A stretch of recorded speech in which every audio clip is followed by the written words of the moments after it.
Hiya folks. So for the last few weeks for our Friday Daily Bread, we've been going through in little bite-sized nuggets. We've been going through the Mission Titanic documentary from 2012, the Fly on the Wall documentary, starring me as the fly, about the early days of the Dot Cafe.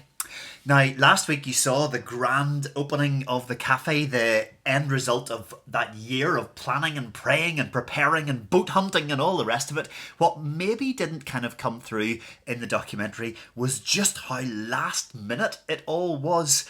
The Titanic Quarter gave us the keys to the cafe unit on a Monday, and they really wanted us to be open for Eamonn Homes to film the Titanic anniversary Songs of Praise in the cafe the following Sunday. So 6 days of creation.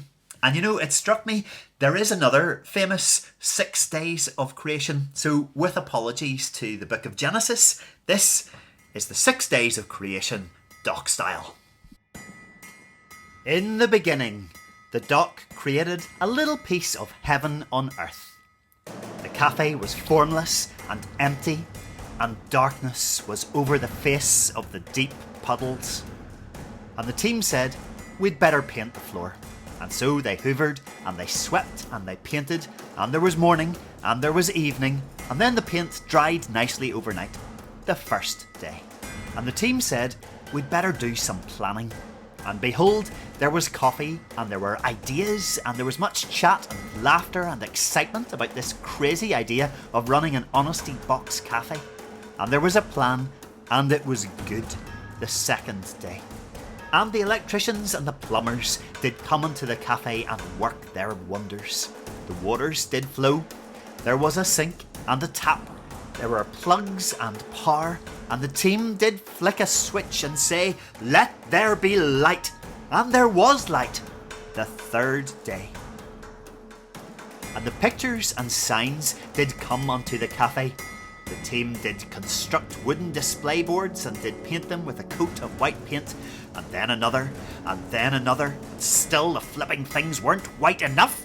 But the pictures went on the walls according to their kinds, and the dock logo went above the doors and windows according to their kinds, and there was art, and there were signs and wonders, the fourth day. And the team said, let the furniture increase in number, let it be fruitful and multiply to fill the cafe and cover the floor. And so a battered old white van was borrowed, and across land and sea did travel Chris and Jeremy to borrow and beg and buy and barter every last free or cut price piece of furniture in Greater Belfast. And there were chairs, and there were tables, there were shelves, and there were sofas, the fifth day. And then, verily, did the gloves come off. The cafe was cleaned from end to end and top to bottom. The flat pack furniture was created in the image of the little man on the IKEA instruction sheet. The tea was arranged according to its kind, and the coffee according to its kind, and the mugs and the plates and the glasses and the spoons according to their kinds. And it was so. And there was evening, and there was morning, and then there was midnight, and then there was still more to do, and so the team kept working and building and moving and painting and shaping, for Eamonn was coming. And finally, there was relief, and there was calm, and there was exhaustion, the sixth day.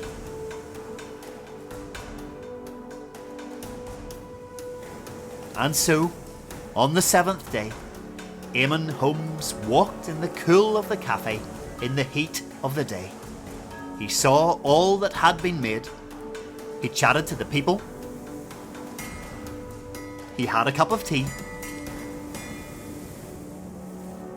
And he said that it was very good. Be wonderful when it's finished, I'm sure. It's lovely.